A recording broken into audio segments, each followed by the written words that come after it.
Welcome. My name is Sam Seiden. Okay. I know there's a bunch of familiar faces in here, but also a bunch of new people today. Okay. I thought we'd go at this a little bit different today. Okay. There are some new faces in here, so we'll keep things simple as we always do. And I don't know if everyone's seeing that little box that keeps popping up, but I think I just got rid of it. Sorry about that. Okay, everything should be fine now. Let's move on.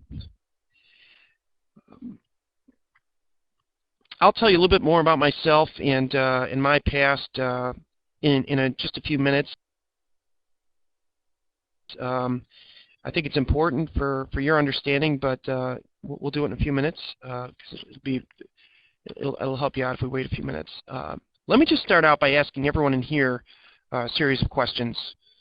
If you've kind of heard this stuff before, like I know some of you have, go ahead and answer the questions. If you've never, it's your first time with us, just kind of follow along. I'll try to answer the questions if you can. Okay. This level I have circled here at the top, basically around the 26th of May, right around the 158 to maybe 157.50 euro level up there, that circled area. Why did prices drop from that level? Why did prices were up there for a little bit, about 4 or 5 candles? Why did they fall? All right. Everybody see that? Okay. More willing sellers than buyers. Is there anything else that could cause the drop in price? Exactly, Harley. The combination of no more buyers and too many sellers. Don't bring oil into it. Keep it to the currencies right now. Okay. Be careful with that wording, though, Tippy. Supply and demand balance. It's actually a supply and demand imbalance. It's out of balance. Okay. Prices fall from that circled area because you have more sellers than buyers. Okay. Any question on that? Anyone not understand that 100%? It only took us about 30 seconds to do that. Okay. Prices could not stay there because there were too many sellers, not enough buyers. Anytime that happens in any market on the planet, price has to fall. Okay. All right.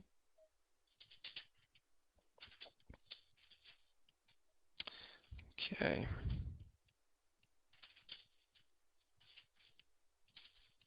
I've moved the circle over to the right. Okay. Who's buying up here? Obviously, we have a buyer and a seller, but what do we know about the buyers? They're making two big mistakes. What mistakes are they buying? What mistakes are they making when they buy? How do we know they're amateurs? How do we know they're beginners? Maybe they're professionals. Maybe they're the best traders on the planet. All right, mistake number one, they're buying into resistance, right? In other words, they're buying into a price level where we've already determined there's more sellers than buyers. What's the second mistake they're making? They're buying after, good job, they're buying after a period of price increase. They're buying after a period of buying.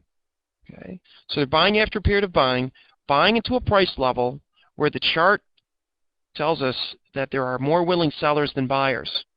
Okay.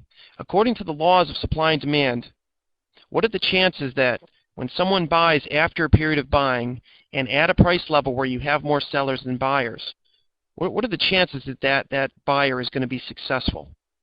How often do you think that buyer is going to be successful? Yeah.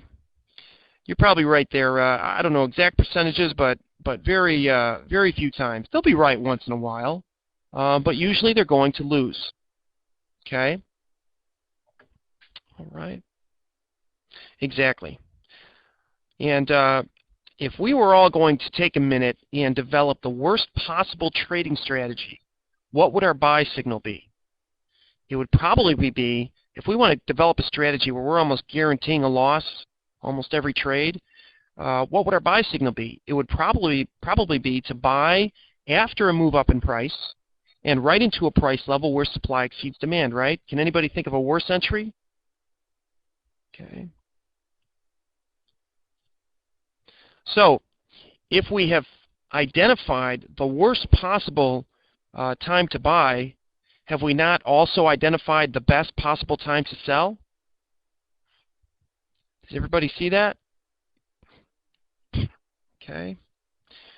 These currency markets, like any other market, none of them are any different.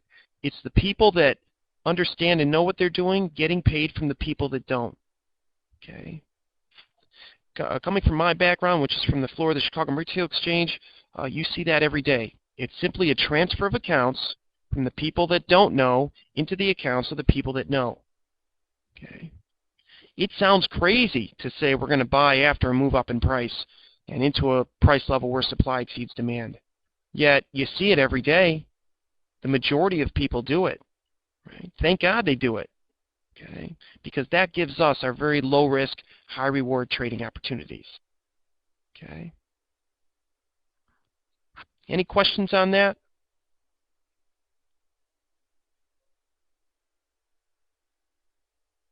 We'll talk about profits shortly. All right. Let's walk through one more here, and I promise you we will definitely talk about the profits. Okay.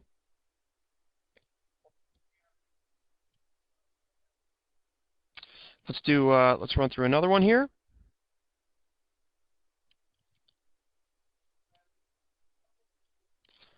Okay. All right. Now at the bottom here. Okay.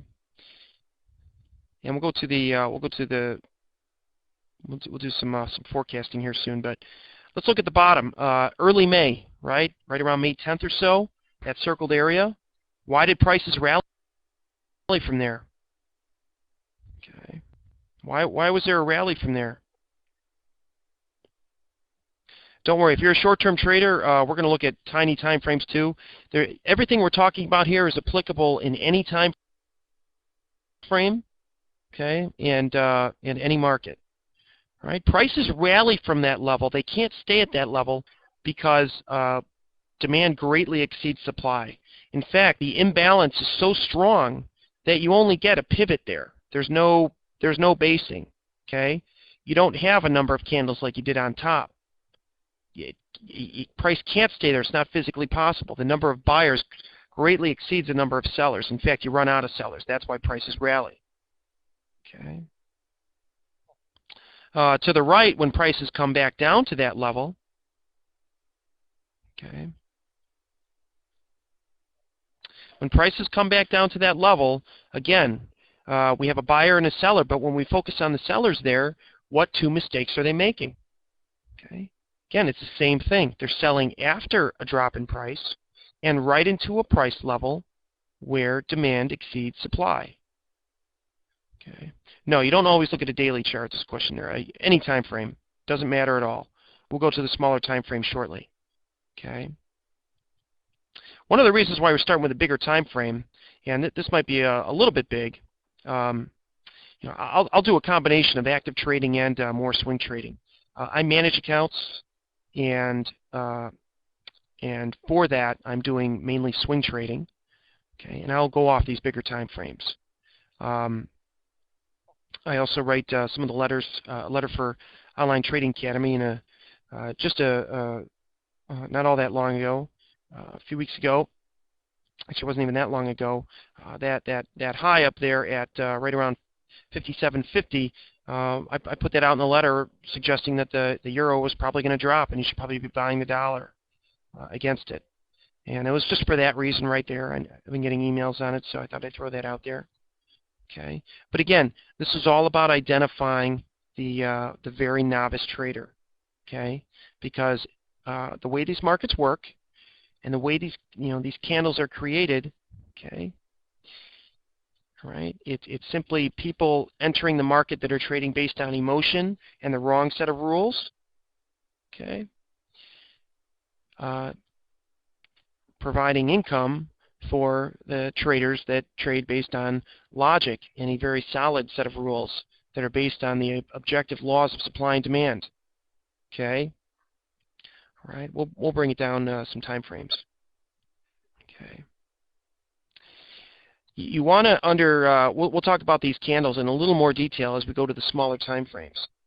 While you could just enter into these levels as we're talking about them, okay, probably a better idea is to go to the smaller time frames when you enter into levels like this. And we'll go to different markets and different time frames. Okay, let me get a different market up here for you. Okay.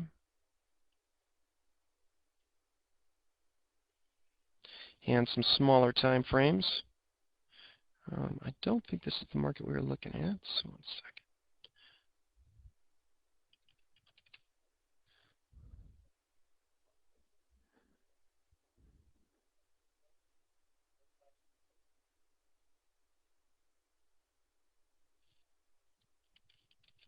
I think it was the here's the pound. Yeah, let's take a look at the pound. When we take a look at the pound,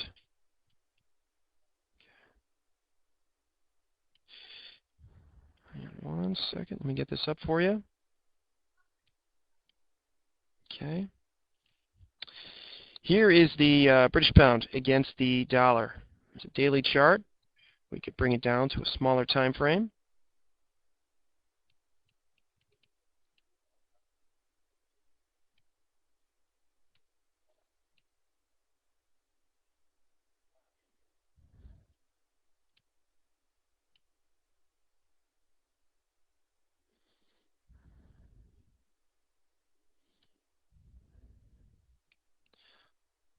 Okay, here we go. Here's just a little 5-minute chart of the pound. Okay.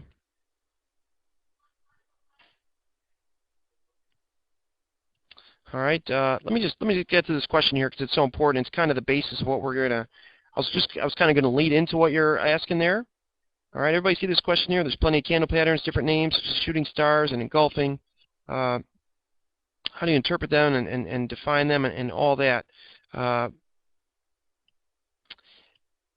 Okay. This is very, very important that you understand. Okay. Understand something here.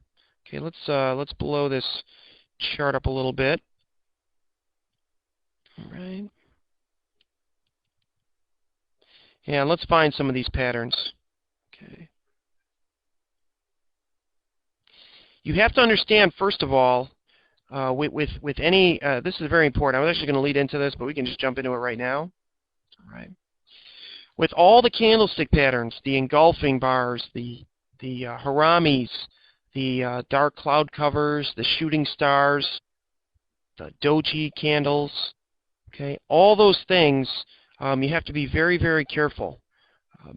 Instead of just taking them as the book tells you to use them, looking at them the way the book says to look at them, good luck with that, okay? If it was that easy, everybody would be making money, right? The problem is, let me find one here for you, a real obvious one, and then we'll talk about it. I'll find one here for you.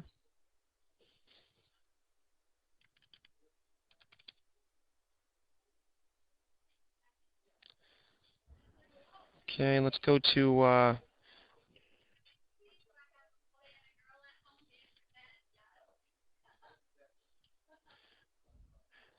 right, let's take a look at this chart and find some candle patterns on here. Try maybe the smaller time frames. Okay, give us something here. Here we go.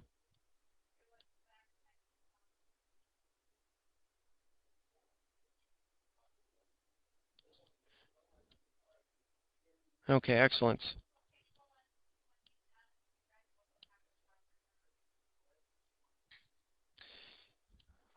All right. So everybody see this this 5-minute chart of the pound? Can everybody see that okay? I'm using this new video feature, so I wasn't sure if I need to keep updating. Okay, good, I don't. All right, great. Great. So let's take a look here. Does everybody see? I'll just circle it. Well, you guys can obviously see what I'm doing here.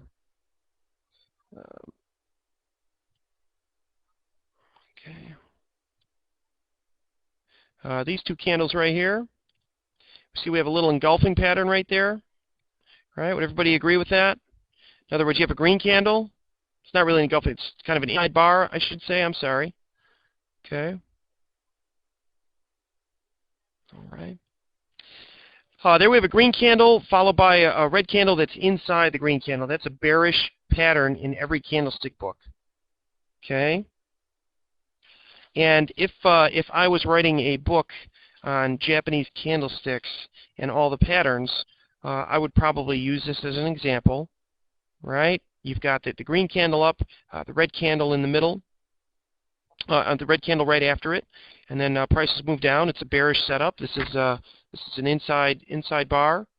Okay, right. Any other names for this pattern? Okay. Anybody have any other names?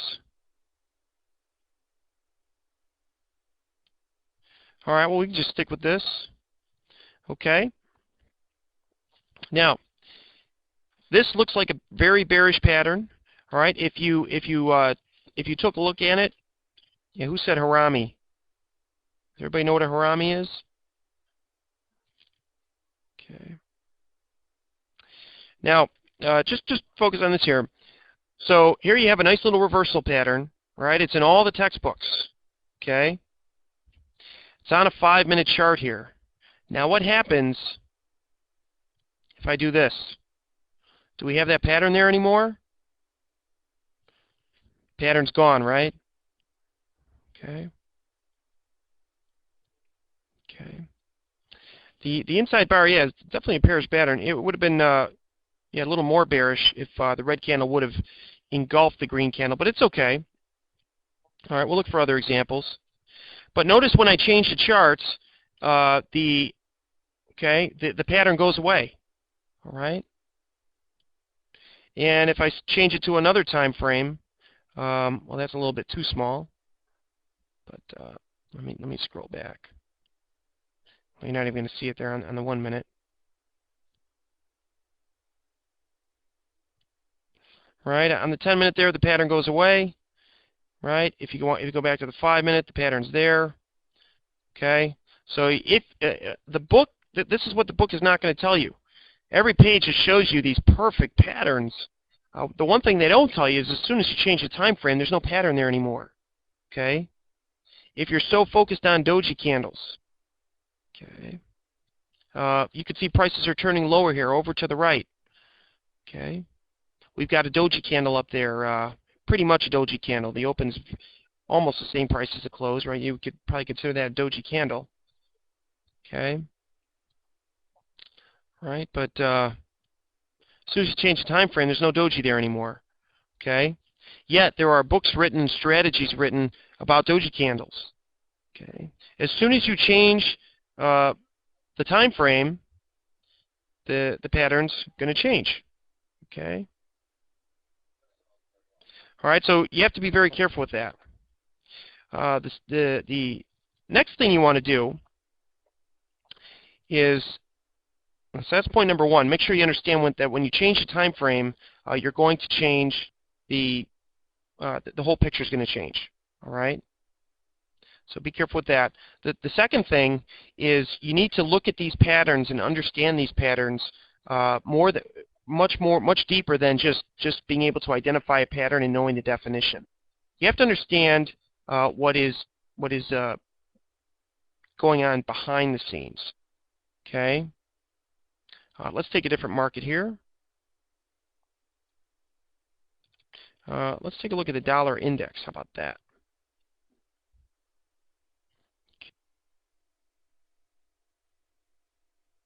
Okay.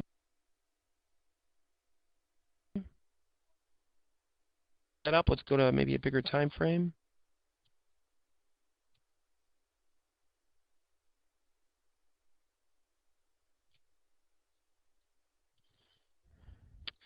All right. Oh, this is daily. So let's go to something a little bit smaller. Okay. So down here at the bottom, we pretty much have a bullish engulfing pattern, right? You've got this red candle right here. Then the next candle here completely engulfs the red candle. Does everybody see that? But did everybody see I had to change the time frame to find that pattern? Again, the book's not going to tell you that, right? So I'm trying to give you the real version here. I was going to set up a ton of PowerPoint for this, but you know, I don't know if that would serve your purpose, showing you just perfect setups all the time. Okay. The reality is, again, when you change the time frame, the pattern's going to be there or it's not going to be there. But when you do see the pattern, let's say you're on this time frame, you do see the pattern. All right. Again, there's two ways to look at this. Right. You have the red candle, and then the green candle completely engulfs the red candle. Right. Now, what's happening there? Understand that on the red candle, you have people probably selling, right? I mean, for every buyer, there's a seller. But the sellers kind of won the battle here on this red candle, right? Price dropped. Okay? You see that red candle. That leads to bearish expectations. Sellers are in the market. The reason why this pattern is so powerful is because on the close of the next candle, right, that completely engulfs the prior red candle, okay, on the close of this candle, you've now trapped everybody that sold or got short on this candle before it, okay? And trapped money is going to cause a big move in price. It always does, okay? Right? On the close of this very next candle, in other words, before you have that candle, let's move this over a little bit, okay? When you have that picture right there, that sets up for pretty bearish expectations. People think prices are maybe going to break out to the downside. A lot of people looking at this chart would get bearish, but then all of a sudden, the next candle, now everybody's caught on the wrong side of the market, okay? Does everybody understand that? Everybody that got short, not only in that red candle before the green candle, but the 5 candles before that, everybody that got short is now a loser, right? Okay, get that? That is typically going to cause a strong move in price in the opposite direction, you know, to the upside. Okay? So the way we're talking about it now is how you want to talk about and understand all these candle patterns. Okay? All right. Any questions on that? Someone's saying, what's your favorite time frame to trade off of? Whether you're an active trader or a longer-term trader, well, especially if you're an active trader, you can't ignore the larger time frames. So you're probably always going to want to, you know, take a quick look at a daily chart, and then also be using your, you know, your 5-minute chart, maybe your 15-minute chart. Okay. All right. Okay. Let's look for some more candle patterns, and then we'll get into, and then we'll take all this a little bit deeper. All right. And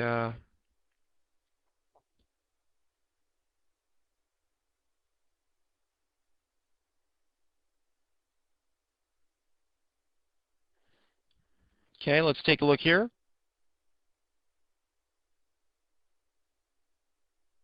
Yeah, there's basically at this point, we're June of 2008 here.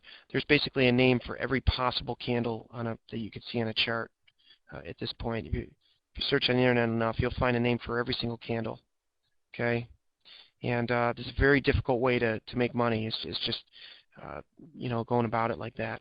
Everybody focus on this area here. See how prices are kind of just drifting around here, and all of a sudden you shoot up from this area. Okay. Prices move up from this area because demand exceeds supply down in this region. If and when prices come back for the first time, again, notice red candle, red candle, red candle, red candle. And then all of a sudden you have almost 100% retracement here. Okay. I'm not suggesting that you should just buy right at the supports, but think of the candle pattern. You've got a big red bar after a drop in price. Novice sellers coming in, trading on emotion. Okay. Okay.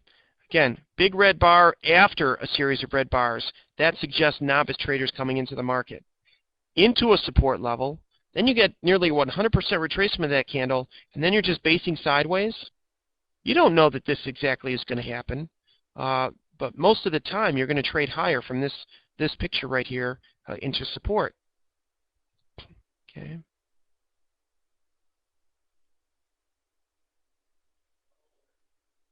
Understand, though, that the picture is going to be different. Right? The picture is going to be different every time you, every time you change the time frame there. Notice this pattern up here. What would we call this? Spinning top. Okay. But you see that? But there are other spinning tops. Here's a spinning top. Okay. Here's a spinning top. Okay. There's spinning tops all over the place. However, the spinning tops that come after a move up in price and into resistance, okay? Does everybody understand that? Okay.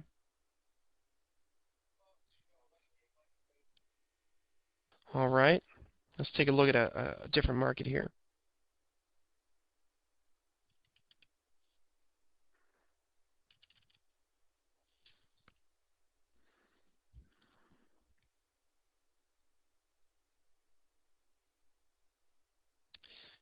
This will come up in just a second.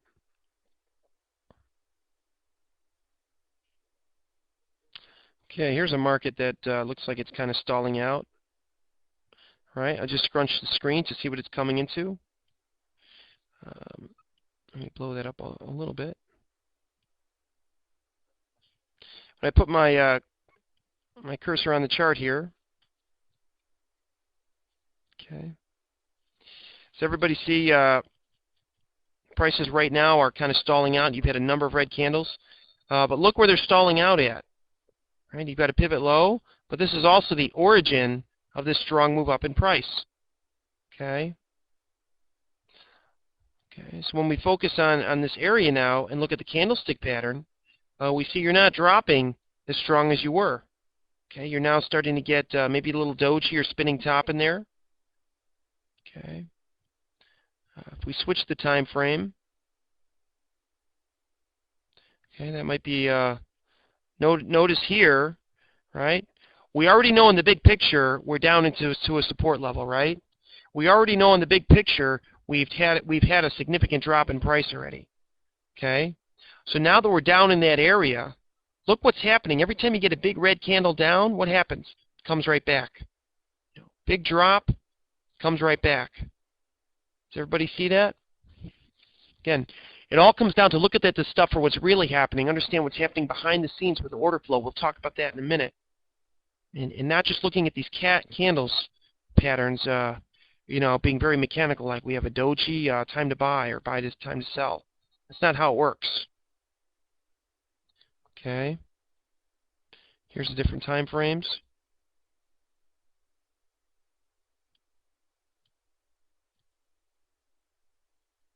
Right? Here we now pretty much have a doji candle prior to the current candle, down into a support level. Okay. All right. These wicks here, or tails, are the footprints of the buyers. All right. Okay. All right. Yeah, there are tons of candle patterns out there. There are so many out there now. You'll see some names that it's unbelievable. I mean, I'm sure most people know most of them, but you can look at all that stuff and learn about all that stuff. Those are going to be the books that are marketed to you, or you can look at this stuff for what's really happening. Okay, understanding this is all just order flow and people trading. All right, that's all it is. When I started out trading, or actually even understanding anything about these markets, again, was on the floor of the Chicago Mercantile Exchange. What I witnessed every day was people trading and price. Okay, order flow. I would come in the morning, handle orders. All right, take orders over the phone from institutions and put those orders into the market if they were close to the market. All right. I started out in the currencies and then worked some others. But it's very simple, because if you have, let's say, 1,000 orders to buy in the yen at a price level, but only 200 orders to sell, what's going to happen when the last sell order is filled? What's going to happen when the last sell order is filled? Right? You have 1,000 to buy and 200 to sell at a specific price level. Okay, what's going to happen when you fill that last sell order? Price is going to go up. Can there be any other outcome? No, price has to go up, right? Okay. I witnessed that and was a part of that for a good year before I even knew what a chart existed. Okay. Right? Right, exactly. Price has to go up. Does the candle pattern matter down there? Okay, it could be any candle pattern you want. It's not going to change the outcome. Right? Instead, if you really want to focus on candle patterns, the key is knowing where the support and resistance is and knowing what the trend is. And if you should happen to get one of these reversal patterns, such as a harami or an engulfing pattern or a doji candle at an area of support or resistance, you know, go ahead and take the trade. Okay. This question here, can a candlestick pattern indicate to which direction the market is going after the data is released from an economic calendar? You know, they could certainly do that, but you're going to want to know your support resistance levels first. Okay. You're not going to want to focus on the candle patterns too much when that number's out. Okay.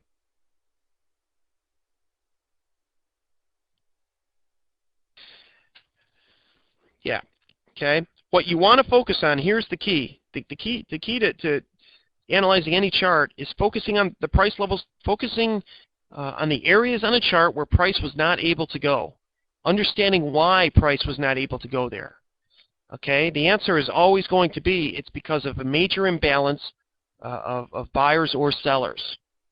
Okay, if you have a price level where the chart level tells you that you have many more willing sellers than buyers, okay, you want to sell to someone who wants to buy there. Okay, the candlestick pattern at the time of that entry is always going to be a little bit different. And it's going to change every time you change the time frame. Okay, look up here at this chart. Let's say we're revisiting this prior high. All right. Here's what it looks like on an hourly chart. You've got some wicks.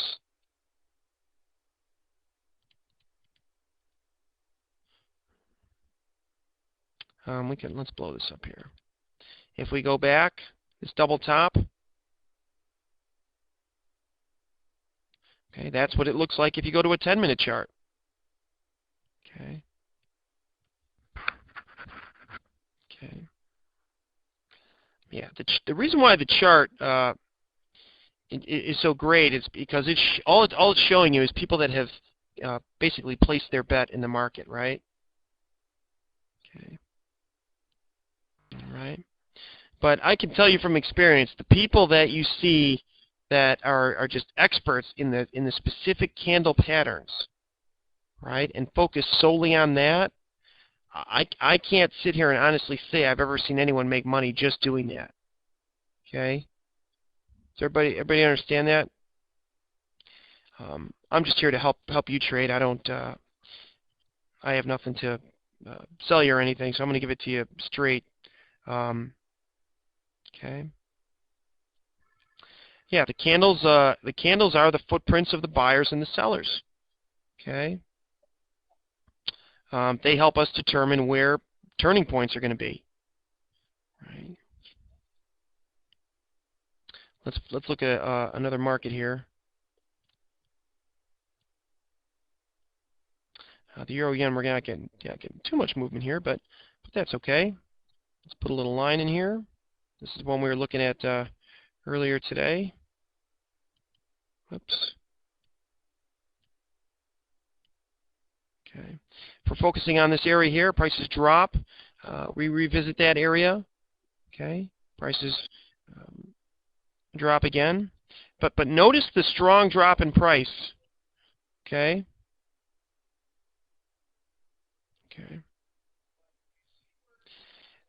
Someone said in here, they offer probabilities. That's exactly what they offer. Okay. People will say trading's like gambling. Well, you know what? It is. But it happens to be the kind of gambling where you can absolutely stack the odds in your favor if you want to. Okay. If you want to compare trading to gambling, it's like playing 21 blackjack, where in Las Vegas, where but imagine this. Imagine you could sit there and put your money on the table after you see what the cards are, and you could put as much money as you want down. Does everybody understand that? Okay, that's what trading is. Unfortunately, most people, well, as an educator, you would say, unfortunately, most people do it the wrong way. As a trader, you would say, thank God, most people do it the wrong way. Everybody understand that? Okay? But look at this area here. You see how prices came up and quickly traded down? Very quickly? This tells us there's a big imbalance of buyers and sellers right here. So we'd want to focus in right on this area as a short-term trader. Okay? We lay another line right in there. I will set this as a default so we don't have to do that again. Okay? This area right in here. Prices went there, and we see that at this point they are not able to go higher. Not only that, but they can only stay there for a very, very short period of time. Okay? All right. And prices drop. This gives us a lot of, this has given us a big message. Prices stay here for a very short period of time and scream away from that level. Okay? If and when someone buys after this big move up in price and right into a price level where supply exceeds demand, we want to sell to this buyer here. Why? Because they're buying, when they're buying here, the odds are stacked against them. In other words, the odds are stacked in our favor. Is the trade going to work out for sure? No. But that's why we want to be so anticipatory in our analysis.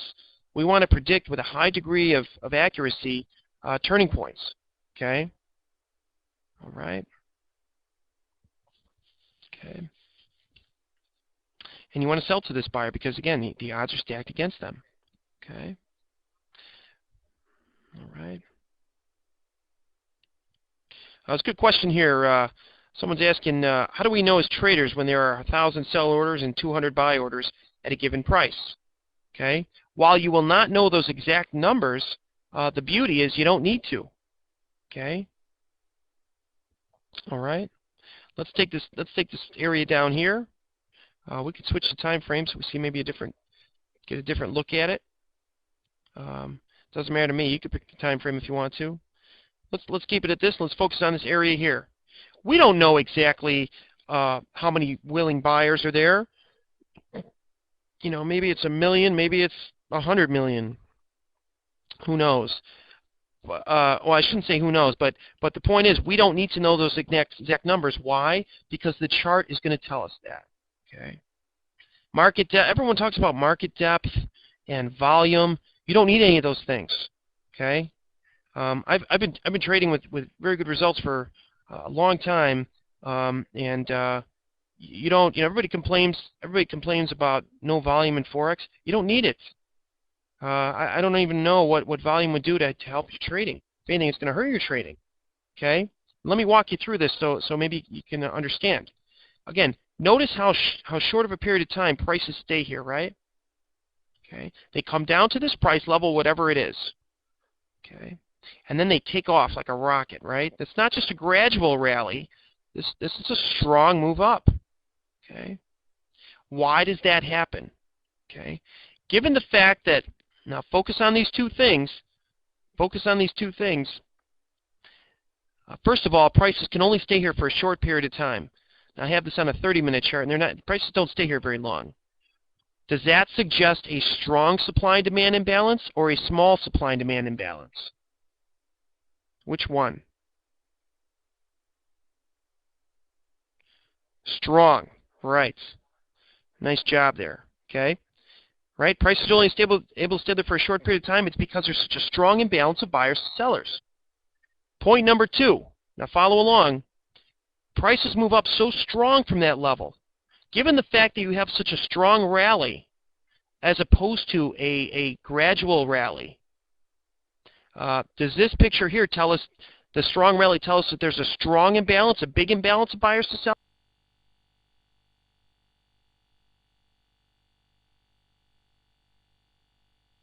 sellers, or a small imbalance of buyers to sellers down there at this area? What does a strong move away tell us? Big imbalance or small imbalance? Big imbalance, right? So the fact that they were only able to stay there for a short period of time, that the fact that this rally was so strong from that level tells you there's a ton of buyers and 0 sellers. Okay? When price was there were a zillion buyers and obviously very few sellers. Okay? So let me ask you this. Do you need volume? Did you need volume there?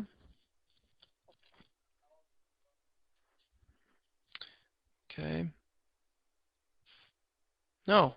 There's nothing volume's going to do for you. And let me take it one step further. Okay?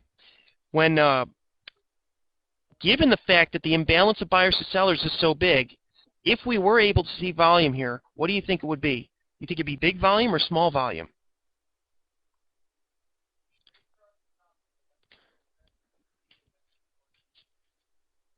Okay.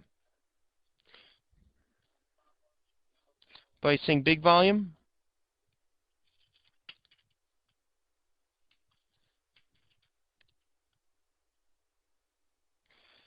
Okay. Now, did anybody say small volume? All right. I'm glad I asked the question. Okay. It's not.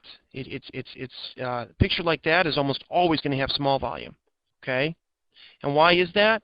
It's because at price levels where the supply and demand is so out of balance, it's a great level, but very few people get to trade, right? Does everybody understand that? So your volume is going to be small.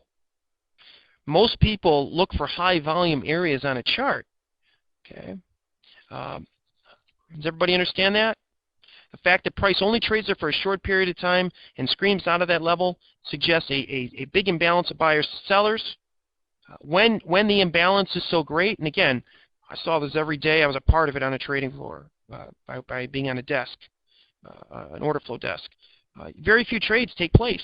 Now, you have the most potential volume down at that level. But again, very few people get to actually buy and sell there because of the big imbalance. Okay. Now let me, and all these questions, I planned it this way. I actually was driving in this morning and thinking, how can we do this just a little bit different? You know, kind of always talking about the same stuff and doing it the same way, but I wanted to be a lot more interactive today and for your benefit. Okay. Now let me run you through another series of questions here along these same lines.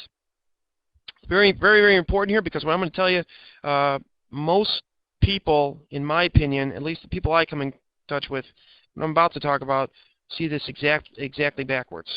Okay, and most books will write about this completely backwards. So don't take my word for it. Let me ask you, and just use your simple logic to come to the conclusions. In any market, let's go back to pure supply and demand 101. In any market, right? You have equilibrium, and then if you move up, you're into levels where supply is strong, you know, really big, right? Strong supply, and below equilibrium we have demand. Okay, so 3 points, right? 3 areas. In any market, where does price spend most of its time? At demand, supply, or equilibrium? Which one? Exactly, equilibrium. Okay. So, in any market, where are you going to see the highest number of candles? Supply, demand, or equilibrium? Where are you going to see the giant clusters of candles? Supply, demand, or equilibrium? Exactly, equilibrium. So now let me ask you this.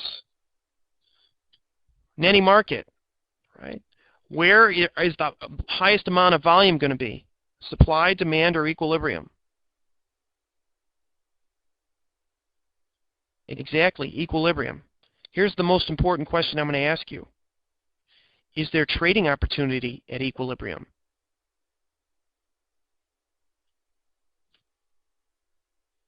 No.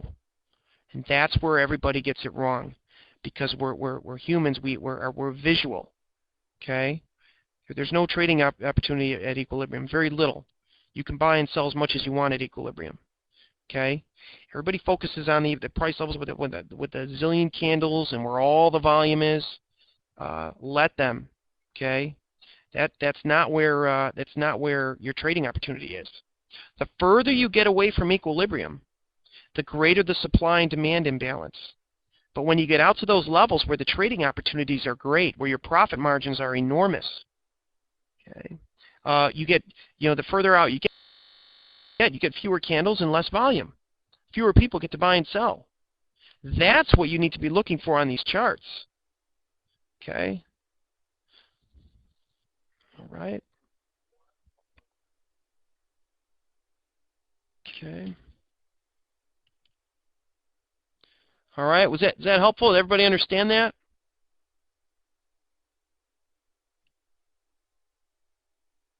Okay. All right. Yeah, if you have any just general questions, throw them out there, and we can deal with them now. Okay.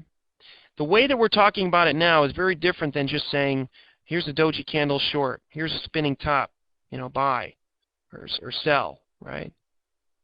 How far back do you look for levels? You're typically going to look as far as you have to. For the active trader, it's usually going to be no more than a day or two. Okay. Favorite candlestick patterns? That's a great question. There are some fantastic patterns. Okay. Your haramis, far from equilibrium. Let's say you get, let's say you have a bunch of sideways candles, and then all of a sudden a harami shows up. Forget it. But let's say you have a few green candles in a row and prices are really moving up. Let's say in this chart we're looking at right now, we get up to about 167.5, and all of a sudden you get a harami come in. It's a great pattern. Okay, right? Some of the best patterns out there are those island tops and bottoms. But think about why they're powerful patterns. You want to the candlestick patterns that represent trapped money at support levels and at resistance levels are very rarely not going to work. Why do people have so much trouble with them? Well, first of all, it's the time frame issue. Second of all, they're not quantifying support and resistance the right way. Okay. Looking at looking at the structure of price as it revisits a level. Let's say price comes down into this support level we've drawn here on the euro-yen in the 30-minute chart here on the bottom. When price comes down there is nothing wrong with going down. This is a 30-minute chart. Go down to a 5-minute chart. You know where the level is. Go down to a 5-minute chart and watch the price action. As soon as you get a bullish engulfing pattern there, right? As soon as you get a bottoming wick, okay, things like that. Okay. It's probably time to consider a low-risk long entry. Okay. Do you find futures easier than spot? They're just a little different. You could send me an email on that. I can probably better respond to that question in email, but they're different a little bit. Okay. I traded currency futures for years before I traded anything else. Okay. The order flow we're going to talk about in the next section, actually, kind of a pretty deep topic. And then what we do is we'll go into the candles and see that order flow. Okay, but we'll start with that in about 10 minutes. Okay. Is trading easier in the pits or electronic? Well, it's funny because you would think that if you have the order flow right in front of you, if you do have the order flow in front of you, you pretty much know where prices are going and when they're going to turn, right? If price is trading here at say 167, and you're on a trading desk and you've got a zillion orders to sell at 167.2, where's resistance? Well, it's going to be 167.2. That's where you'd want to sell. But once you're able to see that order flow, what that order flow and exactly what it looks like on a price chart, I would argue that electronic trading is fantastic. Better than pit trading. Okay. Because in the pit, most people are not looking at a chart, right? What's a harami? It's a candlestick pattern. If you just search the word harami, and it's actually that's not how it's spelled. Just make that O and A. You'll see plenty of examples of it. Okay. Great question here. Does a hanging man always determine a downtrend? Absolutely not. Okay. A hanging man after a move up in price and into resistance in the context of a downtrend, that's a high probability shorting opportunity. Okay? But notice I'm not just using the word hanging man.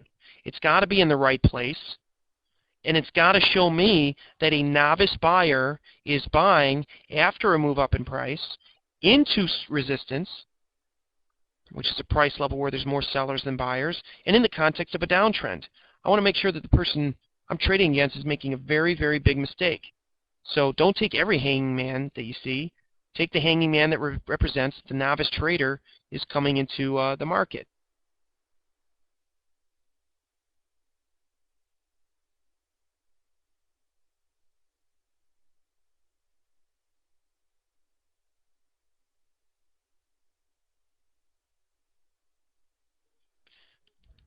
Okay. Does everybody understand that? Right.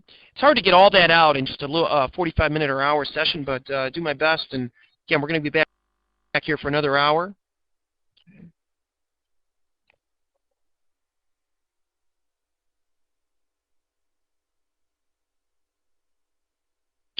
Equilibrium for any market, including the spot market, is something we definitely cover in a different section. It's there's not a 30-second answer that I think we'll do.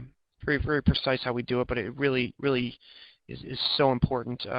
You could send me an email on that too. For those, if you send an email, I wasn't able to get back to it in the last week. Next week is a very free week for me. I'll definitely be able to get back to emails in a timely fashion. Okay. Another question about what I do, asking if I just use candlesticks or other technical indicators.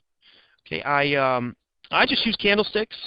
Okay, but there's nothing wrong with using some indicators, again, as long as you use them to represent the things that we're talking about here, identifying the novice trader. Okay. Tony's got a good question there. Do you prefer to wait for candlestick formations, or do you enter as soon as price returns to the level, support or resistance level?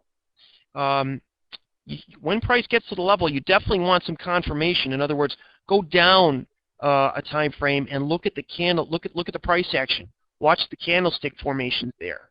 If you're down into support and you get a big red candle on a tiny time frame, and all of a sudden you get a green candle that engulfs that red candle, that's a buy signal, right? Okay. Maybe you get a bottoming tail down there. Maybe you get a doji candle down there. All those things are, the key is where these things are happening. Okay. Yeah, I only use candles. I don't use anything else. But that's just me. You don't want to do what I do. What I do is kind of boring. But there's lots of ways to do this. If not in the pits, how do you know that that the novices are buying? That's the main thing we talked about today, and that's the main thing we're going to start with in a few minutes. Again, all right. The key is when you go to make a trade. If I can leave you with one thing that's so important, ask yourself this simple question before you're ready to push the button. Ask yourself, who is on the other side of your trade, right? And run that person you're trading against through a filter, through a filter of supply and demand. Are they making a decision? Maybe you're selling, so you're selling to a buyer. Is that buyer buying? Are they making a smart decision based on the laws of supply and demand or not? Okay.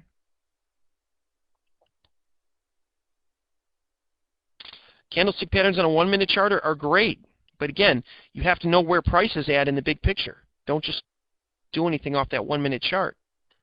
Okay. I don't use standard deviation, but it's that's something that works real well.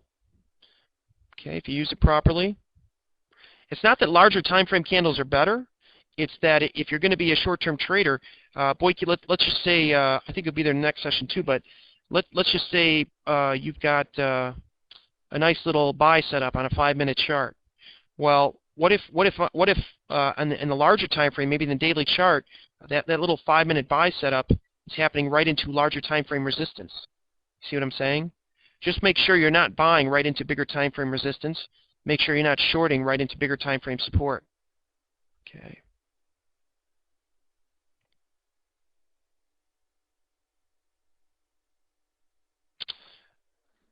Okay. That 300 period versus 200 period, you know, there's nothing better about one or the other. You know, you'll see people saying, "Well, I trade off a 644 tick chart," or things like that. Okay. You know, you don't want to be too specific on your time frames. If you're going to be a short-term trader, use 2 or 3, I would say 2 short-term charts, maybe a 2 and a 5-minute chart, and then throw a daily on there so you know where you're at in the big picture, and keep it that simple. Okay. All right, we're going to have to wrap up here, but we'll see some of you back in just a few minutes. Okay?